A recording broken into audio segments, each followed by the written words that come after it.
بسم اللہ الرحمن الرحیم۔ السلام علیکم۔ مکتب غامدی کی ایک اور نشست میں خوش آمدید۔ آپ سب جانتے ہیں کہ سلسلہ گفتگو غامدی صاحب سے ان اعتراضات پر ہم نے جاری رکھا ہوا ہے۔ اس سلسلے کی آج یہ 30ویں نشست ہے اور نزول مسیح علیہ السلام یعنی عیسیٰ علیہ السلام کے دوبارہ دنیا میں تشریف آوری کے حوالے سے غامدی صاحب کے افکار پہ جو تنقید ہوتی ہے وہ زیر بحث ہے۔ غام صاحب بہت شکریہ آپ کے وقت کا۔ نزول مسیح کے اوپر اس سلسلے کی آج یہ 4تھی نشست ہے۔ غامدی صاحب، ہم نے آخری نشست میں آپ کے عدم اطمینان کی جو وجوہات ہیں اس کو ہم جان رہے تھے۔ آپ نے ایک روایت پڑھ کے سنائی اور اس روایت کی بنیاد پر آپ نے اپنے عدم اطمینان کو پایۂ ثبوت تک پہنچایا۔ میں بات وہیں سے جوڑوں گا۔ ایک سوال جو لوگوں نے اس روایت کے منظر عام پر آنے کے بعد پوچھا، اور آپ نے اگرچہ اس کا ذکر کیا تھا کہ آپ آخر میں جا کر یہ بتائیں گے کہ ان روایات کا اصل معاملہ کیا، لیکن لوگوں نے یہ ایک سوال اٹھایا ہے کہ رسول اللہ صلی اللہ علیہ وسلم کی جو بات ہے، آپ رسول اللہ صلی اللہ علیہ وسلم کی اس حیثیت کی نفی نہیں کر رہے، بلکہ روایت کے جو متن ہے، روایت کے اندر جو کانٹینٹ ہے، اس کو پیش کر کے اپنے عدم اطمینان کا اظہار کریں۔ اس کی ذرا پہلے وضاحت کر دیجیے گا۔ میں نے تو بار بار یہ وضاحت کی ہے اپنی گفتگو میں کہ جو کچھ بھی ہم تنقید کر رہے ہیں یا تجزیہ کر رہے ہیں یا تحلیل کر رہے ہیں، وہ رسالت مآب صلی اللہ علیہ وسلم کی طرف ان روایات کی نسبت کا ہے۔ رسول اللہ صلی اللہ علیہ وسلم کچھ فرمائیں، آپ کوئی خبر دیں، اس پر تنقید کی جسارت کون کر سکتا ہے؟ تو اللہ کی خبر ہوگی، اللہ کے پیغمبر کی خبر ہوگی۔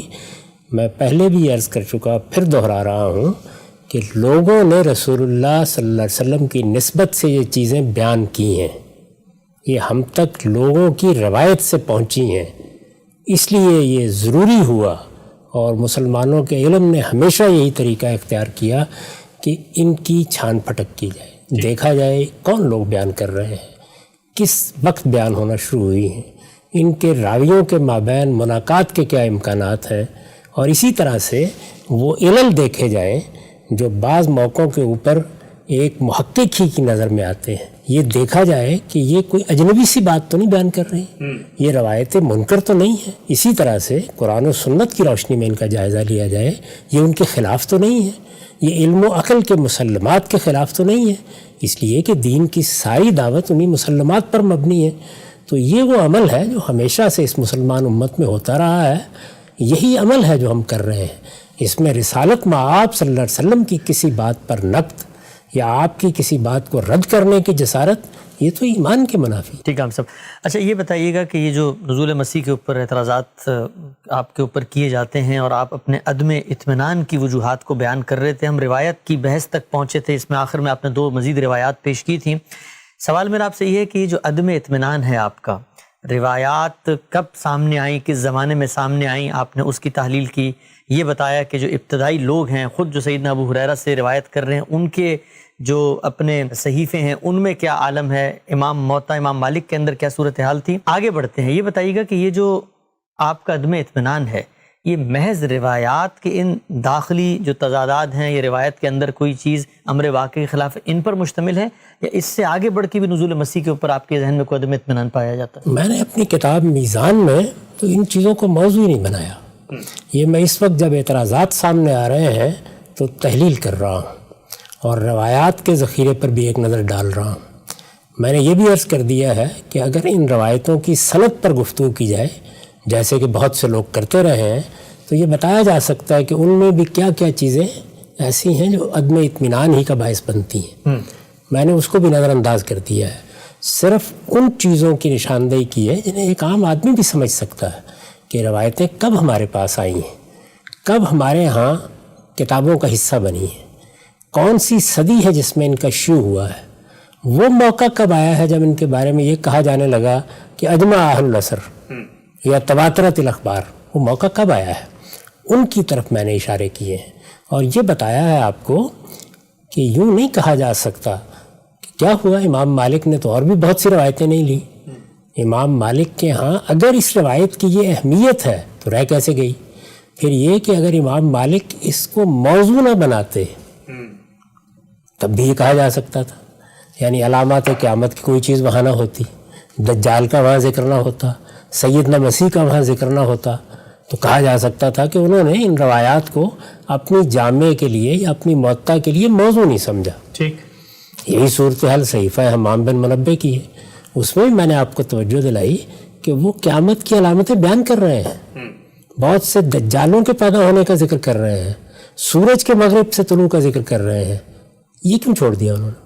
یعنی ابو ہریرہ رضی اللہ عنہ سے یہ روایت کیوں نہیں ملی؟ کیونکہ سب سے زیادہ باعث استجاب اگر کوئی چیز ہو سکتی ہے تو وہ یہی ہو سکتی ہے کہ خدا کا ایک پیغمبر آسمان سے زندہ نازل ہو جائے گا۔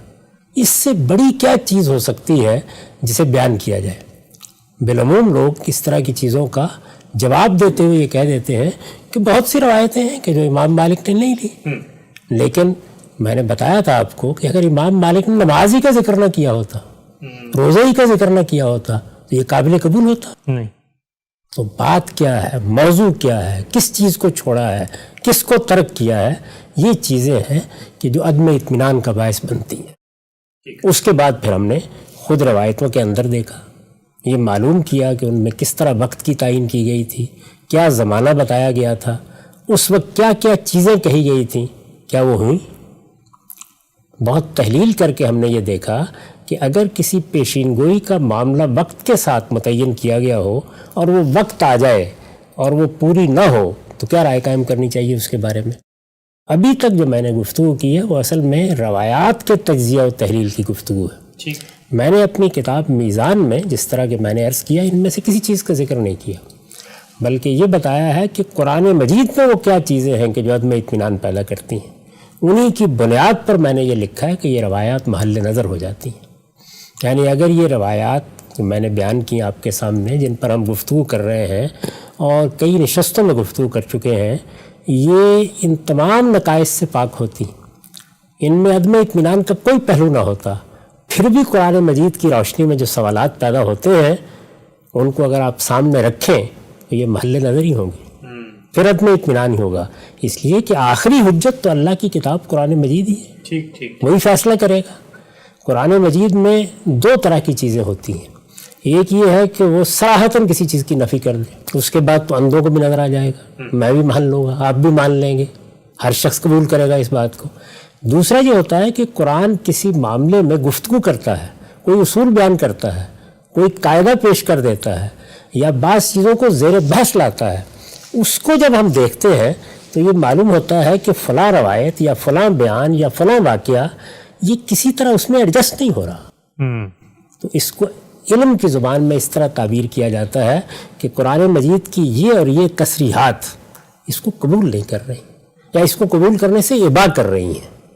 یہ دوسری صورتحال ہے جس کی طرف میں نے اپنی کتاب میزان میں توجہ دلائی ہے۔ اچھا، اگر اس میں کوئی سوال رہ گیا ہو تو کر لیجئے، ورنہ پھر میں آپ کے سامنے وہ چیزیں رکھتا ہوں جو قرآن مجید کی بنیاد پر ان روایات کے بارے میں یا ان میں بیان کردہ چیزوں کے بارے میں تردد پیدا کرتی ہیں۔ میں پھر استعمال کر رہا ہوں لفظ تردد پیدا کرتی ہیں، عدم اطمینان پیدا کرتی ہیں، روایات کو محل نظر کر دیتی ہیں۔ ابھی میں رد و قبول کی بات نہیں کر رہا۔ ٹھیک، تو ہم سے میرا سوال اسی پہلو سے ہم پھر قرآن مجید کی طرف بڑھتے ہیں جو آپ نے اپنی کتاب میں بیان کیا۔ لوگ یہ کہتے ہیں، جو علماء کی آپ پر ایک تنقید بھی ہے، وہ یہ کہ بھائی اگر آپ نہیں مان رہے تو حقیقت کے اعتبار سے، عملی اعتبار سے انکار کر رہے ہیں، تو پھر یہ کہنے میں کیا حرج ہے کہ نزول مسیح کا ہم انکار کرتے ہیں؟ یہ جو آپ کہتے ہیں بار بار کہ یہ روایات محل نظر ہو گئی، حقیقت میں تو آپ جب روایت کو قبول نہیں کر رہے تو گویا انکار کر رہے ہیں، تو انکار یہ محل نظر کوٹ کر کے کہنے کی کیا وجہ پیش آ جاتی ہے؟ یہ علم کی زبان ہے، ایسے ہی کہنا چاہیے، یعنی یہ بتانا چاہیے کہ یہ چیزیں ہیں جو سوالات پیدا کرتی ہیں، یہ اشکالات ہیں، تاکہ اہل علم ان پر بات کریں۔ کیا بعید ہے کہ کوئی صاحب علم میرے اشکالات کو دور کر دے، اچھا، میرے سوالوں کا جواب مل جائے۔ جن چیزوں کو میں محل نظر کہہ رہا ہوں تو کوئی صاحب نظر یہ بتا دے کہ ان میں تو فلاں فلاں چیزیں تمہاری نگاہ میں نہیں آئیں، وہ میں پیش کر دیتا ہوں۔ تو یہ علم کے لیے ایک کھلی دعوت ہوتی ہے۔ جب آپ کہتے ہیں محل نظر ہیں تو آپ گویا ایک طالب علم کی جگہ پر کھڑے ہو کر یہ بتا رہے ہوتے ہیں کہ میرے سامنے یہ سوالات ہیں، میں ان چیزوں پر غور کر رہا ہوں، میرے عدم اطمینان کے وجوہ یہ ہے، دوسرے اہل علم بتائیں۔ اگر وہ کسی چیز کو واضح کر دیں گے تو سوال یہ ہے کہ آدمی کو حق کی پیروی کرنی ہے یا کسی ضد پر کھڑے رہنا ہے، پھر اس کے سامنے سر تسلیم خم کر دینا چاہیے۔ میں تو اس سے پہلے بھی آپ سے عرض کر چکا ہوں کہ یہ جتنی بحث ہم کر رہے ہیں، یہ ساری کی ساری بحث اگر مسیح علیہ السلام کا نزول ہو جائے تو بے معنی ہو جائے گی۔ بالکل ایسے ہی ہم نے یہ کہا تھا پہلے بھی، ایسا ہی ہوگا نا جی۔ تو اس کا مطلب یہ ہے کہ یہ انسانی کام ہی ہے۔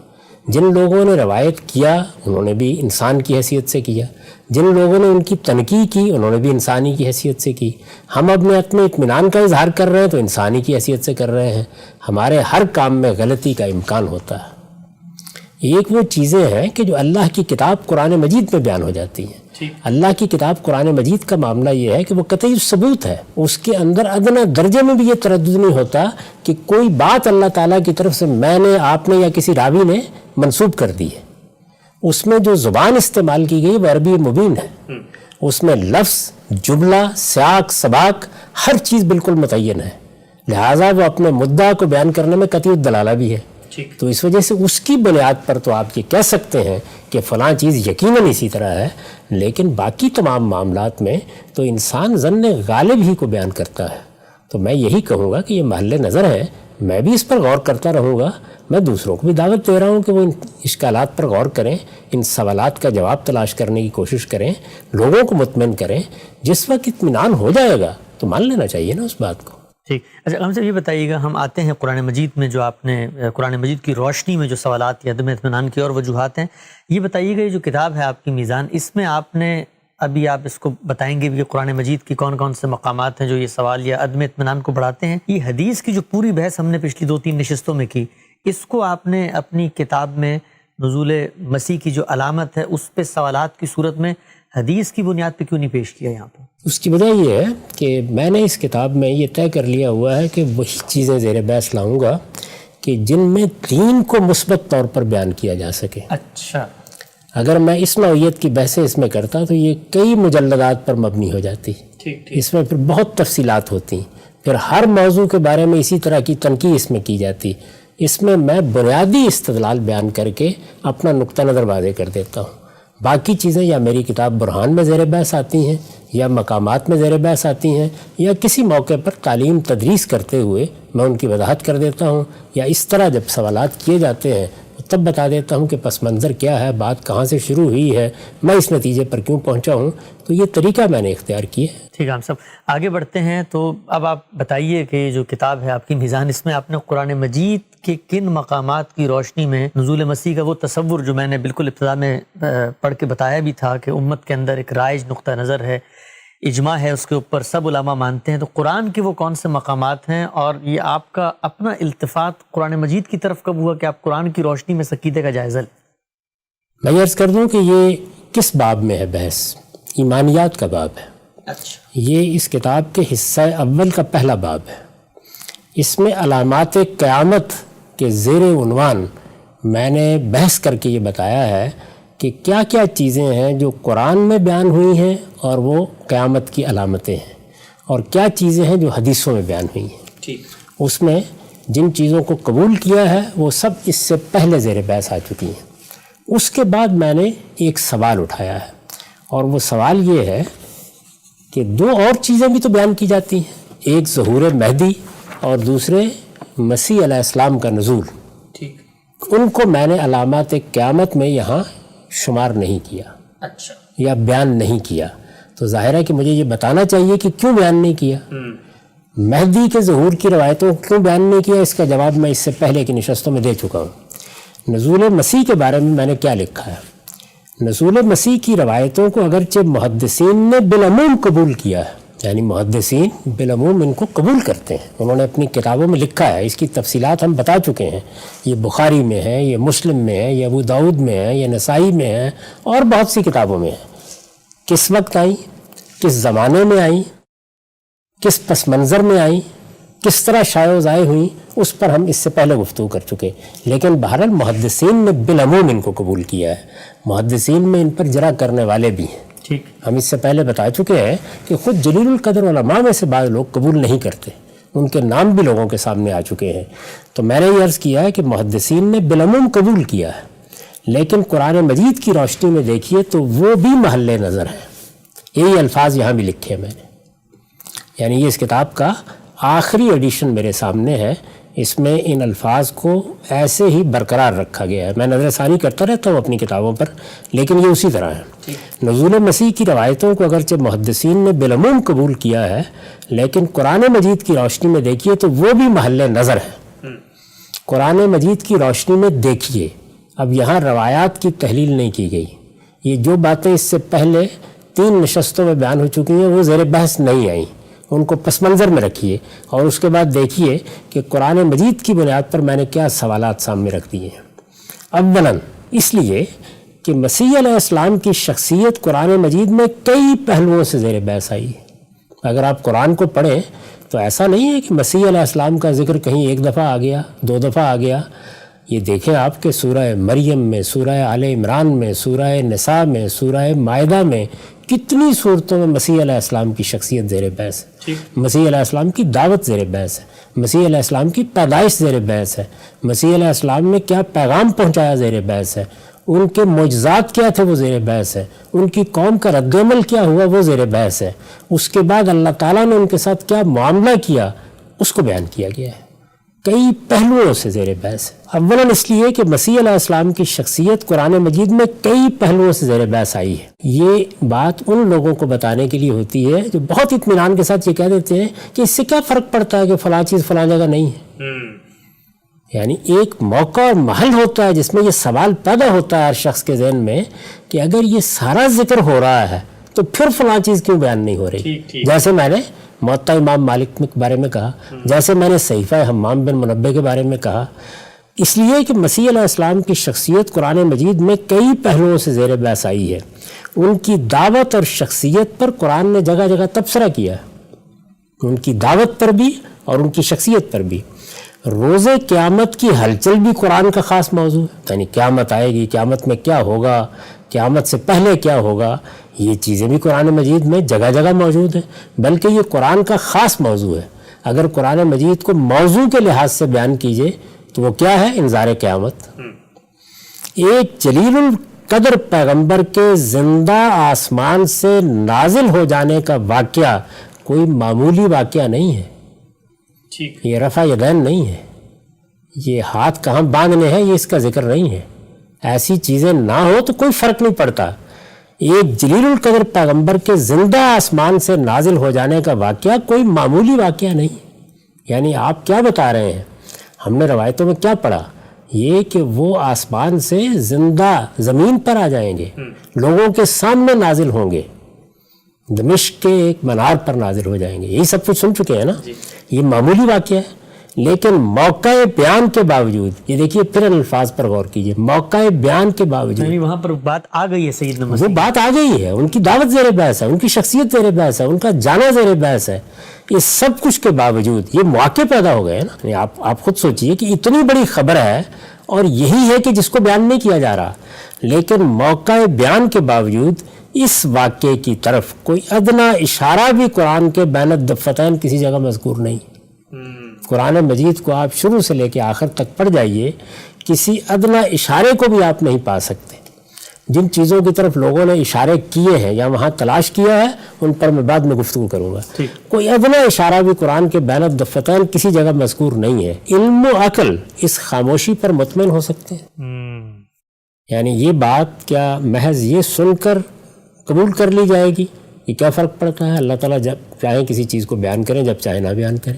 اب جب قطع کلامی میں صرف اس پہ لوگ یہ کہتے ہیں کہ اللہ تعالیٰ کی مرضی ہے، لا یسلم یفعل، اللہ تعالیٰ خود کہتے ہیں مجھ سے کوئی سوال نہ کریں. تو اگر اللہ کی مرضی ہے، اللہ تعالیٰ نے دستیوں اور کام اپنی مرضی کے مطابق کیے تو اس نے نہیں بتایا تو کیا مسئلہ ہوگا؟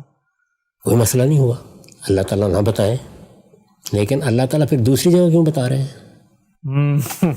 ٹھیک ہے، یعنی پھر دوسری جگہ کیوں بتا رہے ہیں؟ اگر بتانا ہی تھا تو بتانے کا موقع تو اللہ کی کتاب تھی. ہمارا ایمان بنتا، ہم اس کو مانتے، ہم دنیا بھر کو یہ بتاتے.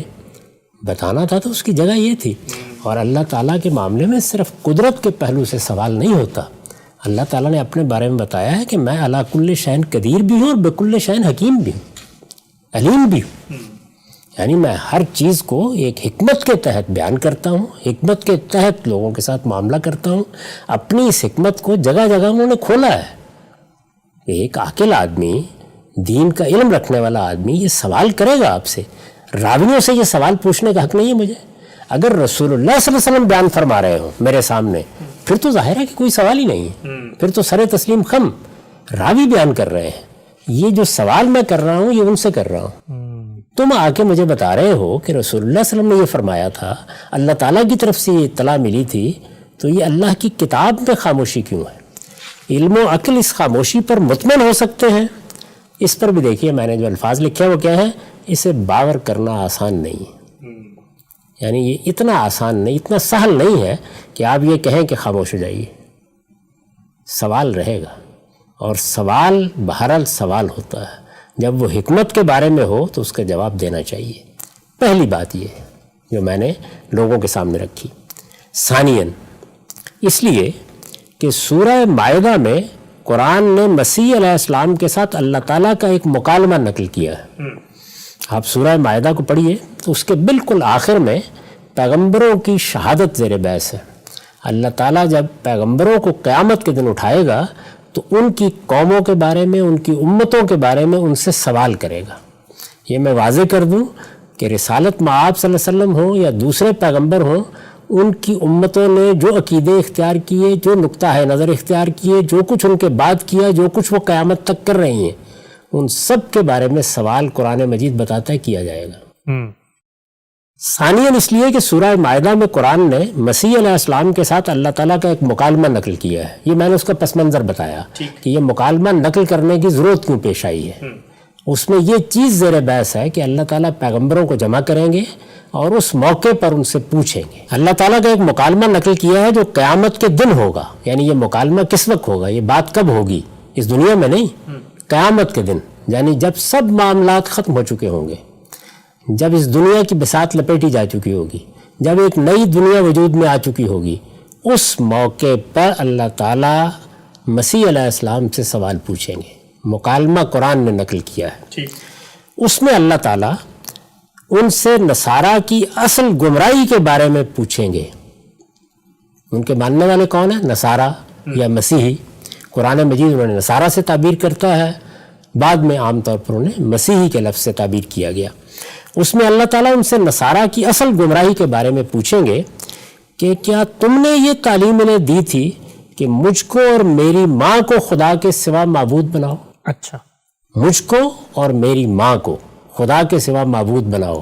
مسیحیوں کے ہاں جو الوہیت کے بعد میں گمراہی پیدا ہوئی ہے اور صدیوں میں مختلف صورتیں اختیار کر کے ان کے ہاں عقیدہ بنی ہے اور ان کا پاپائیت کا انسٹیٹیوشن یا کلیسا اس کو سرکاری عقیدے کی حیثیت سے قبول کرتا ہے، وہ یہ عقیدہ ہے، یعنی سیدہ مریم مادر خدا ہیں، ام اللہ ہیں، اور سیدنا مسیح علیہ السلام اللہ کے بیٹے ہیں۔ ٹرینٹی کا جو عقیدہ تثلیث کا، اس میں روح القدس بھی شامل ہو جاتا ہے بعض تعبیروں کے مطابق، اور بعض تعبیروں کے مطابق سیدہ مریم شامل ہو جاتی ہیں۔ اس میں اللہ تعالیٰ ان سے نصارہ کی اصل گمراہی کے بارے میں پوچھیں گے کہ کیا تم نے یہ تعلیم انہیں دی تھی کہ مجھ کو اور میری ماں کو خدا کے سوا معبود بناؤ؟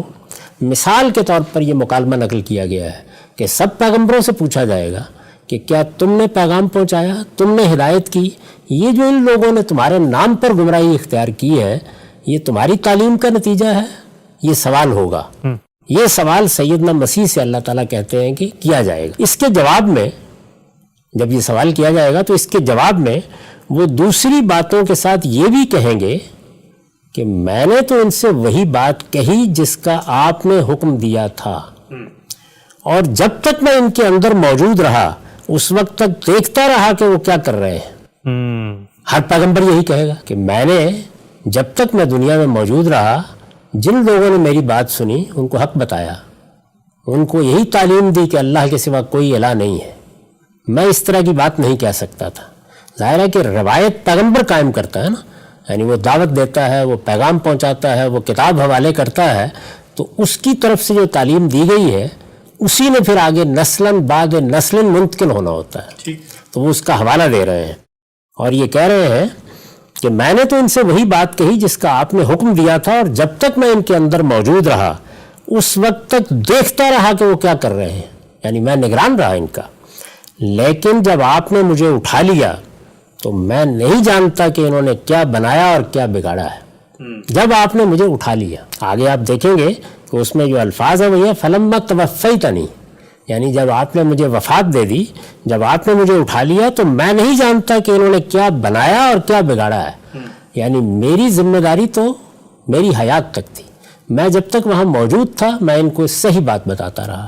میں نے ان کو توحید کی دعوت دی. میں نے وہی پیغام پہنچایا جو میرے ذمہ لگایا گیا تھا. میرے بعد کیا ہوا یہ میں نہیں جانتا. اس کے بعد تو آپ ہی ان کے نگران رہے ہیں. یہ قرآن مجید کے الفاظ ہیں, میں آگے آیات بھی آپ کے سامنے رکھ دوں گا.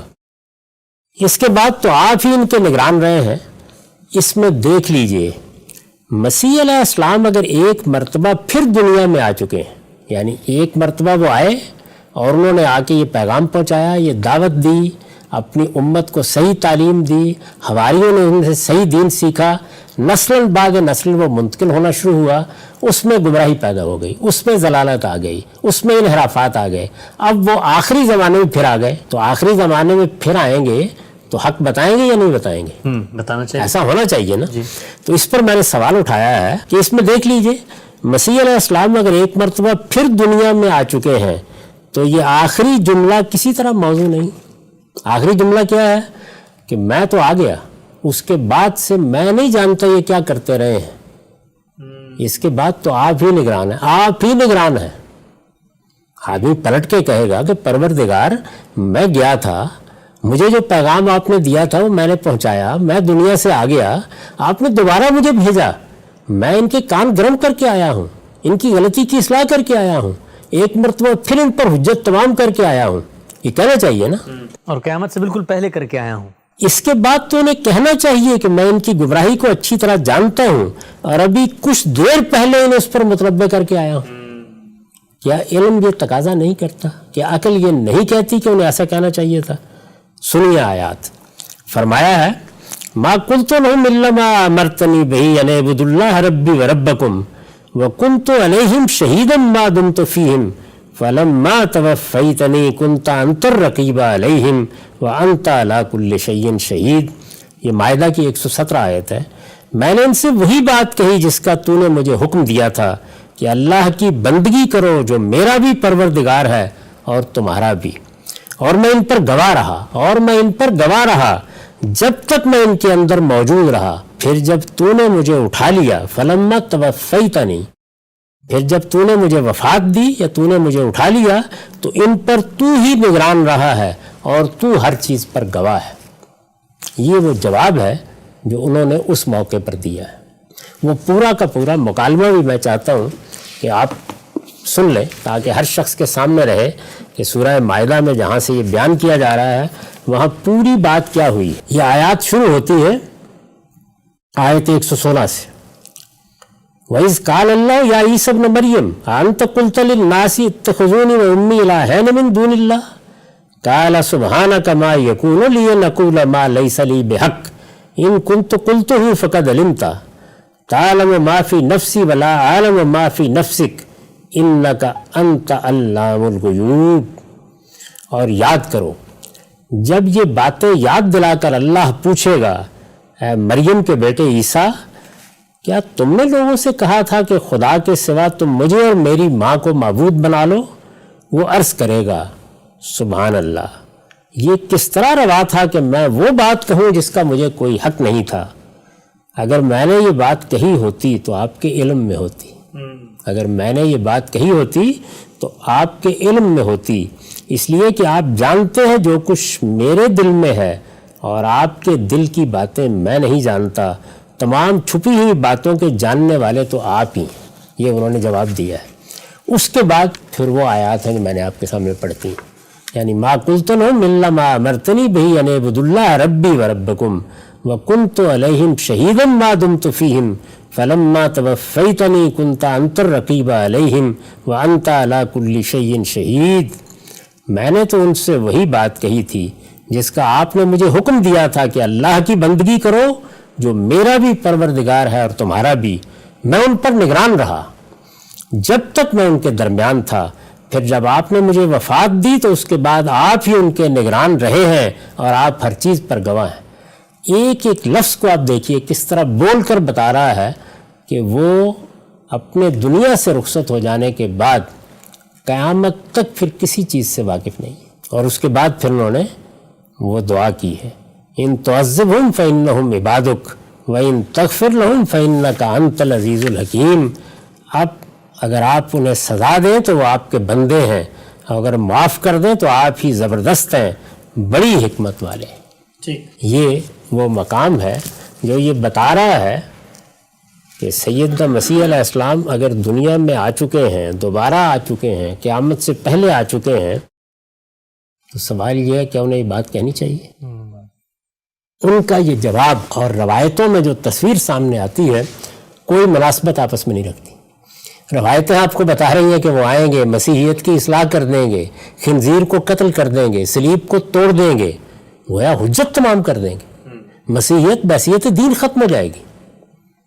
یہ سب کچھ وہ اس موقع پر کیوں نہیں کہتے کہ پروردگار میں تو یہ کارنامہ کر کے آ رہا ہوں، میں نے تو آخری درجے میں ہر چیز واضح کر دی ہے۔ وہ یہ کہتے ہیں کہ جب تک میں ان کے درمیان رہا میں نے ان کو حق بتایا تھا، اس کے بعد قیامت تک کیا ہوتا رہا ہے وہ میں نہیں جانتا۔ یہ دو باتیں تھیں۔ ثالثاً، تیسری ثالثاً اس لیے کہ سورہ آل عمران کی ایک آیت میں قرآن نے مسیح علیہ السلام کے بارے میں قیامت تک کا لائے عمل بیان فرمایا ہے۔ اب یہ دلچسپ چیز ہے، کسی پیغمبر کے معاملے میں اس طرح کی چیز آپ کو قرآن میں نہیں ملے گی۔ پیغمبر آئے، اپنی قوموں پر حجت تمام کی، اس کے بعد چلے گئے، ان کے واقعات قرآن بتاتا ہے، کس طرح آئے، کیا کیا، کیا دعوت دی، کیا نتائج نکلے، پھر اس کے بعد وہ اپنے پروردگار کے حضور میں حاضر ہو گئے۔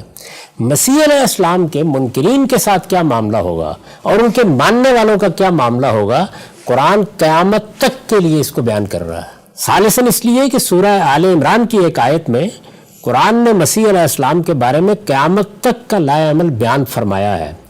یہ موقع تھا کہ قیامت تک کے الفاظ کی صراحت کے ساتھ، پھر دہرا رہا ہوں، یہ موقع تھا کہ قیامت تک، یعنی یوں نہیں ہے کہ 4 باتیں 5 باتیں بیان کر دی گئی ہیں یہ ہوں گی، قیامت تک کے الفاظ کے ساتھ بیان کی گئی ہیں، قیامت تک کے الفاظ کے ساتھ۔ یہ موقع تھا کہ قیامت تک کے الفاظ کی صراحت کے ساتھ جب اللہ تعالیٰ وہ چیزیں بیان کر رہے تھے جو ان کے اور ان کے پیرووں کے ساتھ ہونے والی ہیں۔ کیا بیان کر رہے ہیں؟ میں تمہارے پیرووں کو کیا دینے والا ہوں قیامت تک، اور تمہارے منکروں کے ساتھ کیا کرنے والا ہوں قیامت تک۔ یہ موقع تھا کہ قیامت تک کے الفاظ کی صراحت کے ساتھ جب اللہ تعالیٰ وہ چیزیں بیان کر رہے تھے جو ان کے اور ان کے پیرووں کے ساتھ ہونے والی ہیں، تو یہ بھی بیان کر دیتے کہ قیامت سے پہلے میں ایک مرتبہ پھر تجھے دنیا میں بھیجنے والا ہوں۔ یہ بہترین موقع تھا، یہ ہونا چاہیے تھا۔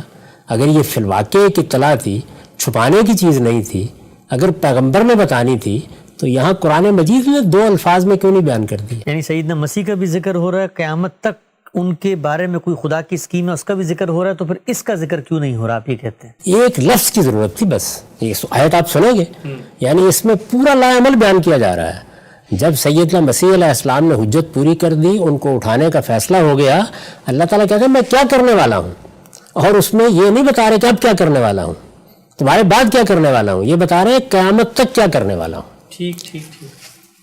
سیدنا مسیح کو آنا ہے تو یہ خاموشی کیوں ہے؟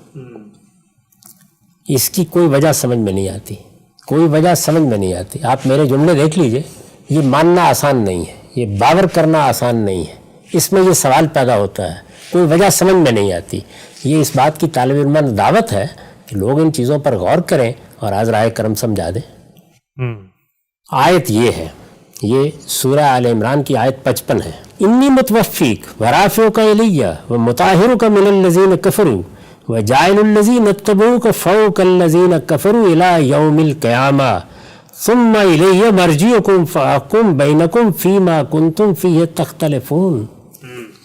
میں نے فیصلہ کیا ہے کہ تجھے وفات دوں گا، فیصلہ کیا ہے کہ تجھے وفات دوں گا اور اپنی طرف اٹھا لوں گا اور تیرے ان منکروں سے تجھے پاک کروں گا اور تیری پیروی کرنے والوں کو قیامت کے دن تک ان منکروں پر غالب رکھوں گا۔ اندازہ کی ہے نہیں، ایک ایک سٹیپ کو بیان کیا ہے۔ میں نے فیصلہ کیا ہے کہ تجھے وفات دوں گا اور اپنی طرف اٹھا لوں گا اور تیرے ان منکروں سے، یعنی یہود سے جنہوں نے ان کو صلیب دینا چاہی، اور تیرے ان منکروں سے تجھے پاک کروں گا، یعنی یہ اب نجاست کا ڈھیر ہے، انہوں نے پیغمبر کا انکار کر دیا ہے تو میں الگ کر دوں گا، اور تیری پیروی کرنے والوں کو قیامت کے دن تک ان منکروں پر غالب رکھوں گا، پھر تم سب کو بالآخر میرے پاس آنا ہے۔ یہ موقع نہیں تھا اس کا کہا جاتا اور قیامت سے پہلے تمہیں دوبارہ بھیجوں گا تاکہ تم ان پر ایک مرتبہ پھر حجت تمام کر دو، حق پھر واضح کر دو، پھر انہیں بتا دو میری حاضری سے پہلے یہ جان لے کہ حقائق کیا تھے، کوئی ذکر نہیں۔ سو اس وقت میں تمہارے درمیان ان چیزوں کا فیصلہ کروں گا جن میں تم اختلاف کرتے رہے ہو۔ یہ آیت بھی بڑی اہم ہے جس پر خاتمہ کیا ہے، یعنی یہ روایتیں یہ تاثر دے رہی ہیں کہ سیدنا مسیح آ کے اختلافات کا فیصلہ اسی دنیا میں کر دیں گے۔ عجیب، اچھا۔ اور قرآن مجید کہہ رہا ہے کہ پھر تم سب کو بالآخر میرے پاس آنا ہے، یعنی اختلافات رہیں گے، یہ بحثیں رہیں گی، یہ مذہبی جدال رہے گا، کوئی کہے گا سلیب دیا گیا، کوئی کہے گا نہیں دیا گیا، یہ سب چیزیں ہوتی رہیں گی۔ سو اس وقت میں تمہارے درمیان ان چیزوں کا فیصلہ کروں گا جن میں تم اختلاف کرتے رہے ہو۔ پھر فیصلہ بھی وہیں ہونا ہے، اس کا مطلب فیصلہ بھی وہاں ہونا ہے۔ یہ قرآن مجید کی روشنی میں میرا استدلال ہے، جس کی وجہ سے میں نے اپنی اس کتاب میں یہ لکھا کہ یہ روایتیں محل نظر ہیں۔ اگر وہ سب بحث کو بھی آپ ایک طرف رکھ دیں، روایات کے تجزیہ اور تحلیل میں جو کچھ میں نے عرض کیا ہے اس کو بھی اٹھا کے کہیں پھینک دیں، تو یہ سوالات کوئی معمولی سوالات نہیں ہیں۔ یہ سوالات قرآن مجید کی روشنی میں پیدا ہوتے ہیں، اللہ کی آخری کتاب کی روشنی میں پیدا ہوتے ہیں، وہ کتاب جو خدا کی حجت بن کے آئی ہے اس کی روشنی میں پیدا ہوتے ہیں، وہ کتاب جو اپنے بارے میں یہ کہتی ہے کہ وہ مذہبی اختلافات میں فیصلہ کن اتھارٹی کی حیثیت رکھتی ہے، اس کی روشنی میں پیدا ہوتے ہیں۔ تو یہ میں نے سامنے رکھ دیے ہیں، ان کے بارے میں جو سوالات ہوں ان کا میں جواب دے دیتا ہوں، ابھی بہت سے مباحث باقی۔ خان صاحب، آپ نے بڑی تفصیل سے اپنے عدم اطمینان کی وجوہات کو بیان کیا۔ دلچسپ بات یہ ہے کہ جن آیات سے آپ استدلال کر کے اپنے عدم اطمینان کو واضح کرنے کی کوشش کر رہے ہیں، انہی آیات سے ہمارے جو علماء ہیں وہ آپ پر اعتراض کر کے سیدنا مسیح کی آمد ثانی کی دلائل پیش کرتے ہیں، اور بہت بڑی تعداد میں قرآن مجید کی آیات ہیں۔ جن آیات کو آپ نے پڑھا ان کے اوپر بھی ان کے سوالات ہیں، اور اس کے علاوہ قرآن مجید کے بے شمار مقامات ہیں، علماء کی تفاسیر میں موجود ہیں۔ نزول مسیح کے پورے تصور کو جو روایتوں میں بیان ہوا، اجماع سے منتقل ہوا، ہمارے علماء یہ کہتے ہیں کہ اس کے جو بلو پرنٹس ہیں، اس کے جو کانسیپچول بنیادیں ہیں، وہ سب کے سب قرآن مجید میں موجود ہیں۔ لیکن میں چاہوں گا کہ انشاءاللہ اگلی نشست میں بہت تفصیل سے آپ کے ساتھ وہ چیزیں زیر بحث لوں۔ ہمارا وقت یہاں پہ ختم ہوتا ہے۔ آپ کے وقت کا بہت شکریہ اب تک۔ بہت شکریہ۔